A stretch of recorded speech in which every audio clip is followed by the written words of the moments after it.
Hello मेरे दोस्तों, welcome back to my channel. हम आ गए हैं अब स्टेप 7 पे, जो है मॉडल इवैल्यूएशन।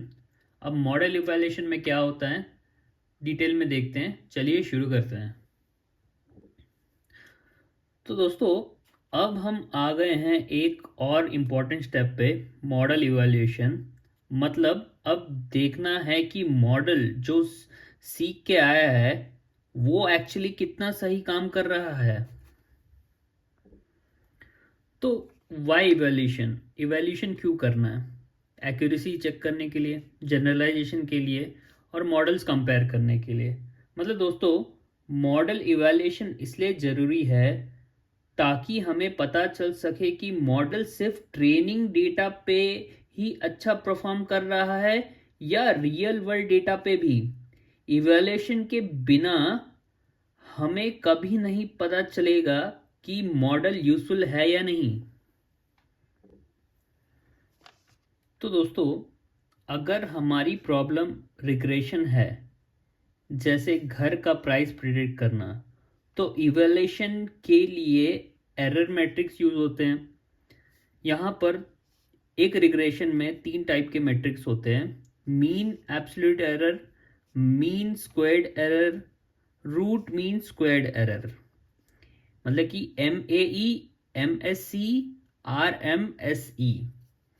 अगर हमारी प्रॉब्लम रिग्रेशन है, जैसे घर का प्राइस प्रिडिक्ट करना, तो इवैल्यूएशन के लिए एरर मैट्रिक यूज होते हैं।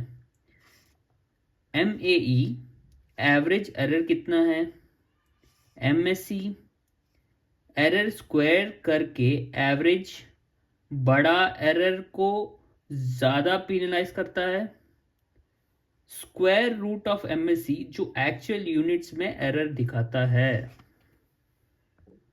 तो क्लासिफिकेशन मैट्रिक्स में accuracy, precision, recall, F1 scores होते हैं।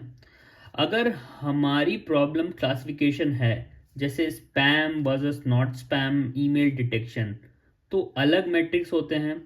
एक्यूरेसी, कितना प्रिडिक्शन सही हुए हैं। प्रिसिशन, कितने प्रिडिक्टेड पॉजिटिव एक्चुअली सही निकले हैं। रिकॉल, कितने एक्चुअल पॉजिटिव हमने करेक्टली पकड़े। F1 स्कोर, प्रिसिशन और रिकॉल का बैलेंस। तो एग्जांपल के तौर पे स्पैम डिटेक्शन देखेंगे। मान लो मॉडल 100 ईमेल चेक करता है, 90 करेक्ट प्रिडिक्ट किए हैं और 10 गलत। एक्यूरेसी तो 90% होगा। लेकिन अगर मॉडल स्पैम ईमेल्स को मिस कर रहा है तो रिकॉल लो होगा। इसलिए सिर्फ एक्यूरेसी देखना काफ़ी नहीं है, हमेशा मल्टीपल मैट्रिक्स चेक करना ही चाहिए। और फ्रेंड, एक और टेक्निक होती है क्रॉस वैलिडेशन। मतलब डेटा को मल्टीपल पार्ट्स में स्प्लिट करके अलग अलग ट्रेनिंग टेस्टिंग करते हैं और फिर एवरेज परफॉर्मेंस निकालते हैं। ये मॉडल को ज़्यादा रिलायबल बनाता है। तो फ्रेंड्स, अब हम आ गए हैं वीडियो के एंड में। तो दोस्तों, ये था स्टेप 7, मॉडल इवैल्यूएशन। अब हमें पता है कि रिग्रेशन और क्लासिफिकेशन दोनों के लिए अलग मैट्रिक्स होते हैं। तो अगले वीडियो में हम देखेंगे स्टेप 8, जो है मॉडल ट्यूनिंग, जिसमें हम अपने मॉडल को और बेटर बनाएंगे। तो फ्रेंड्स, अगर आपको मेरा ये pen and paper style video explanation पसंद आ रहा होगा तो लाइक, शेयर और सब्सक्राइब जरूर करें। Thanks for supporting, thanks for watching. मिलते हैं अब अगले वीडियो में। Thank you.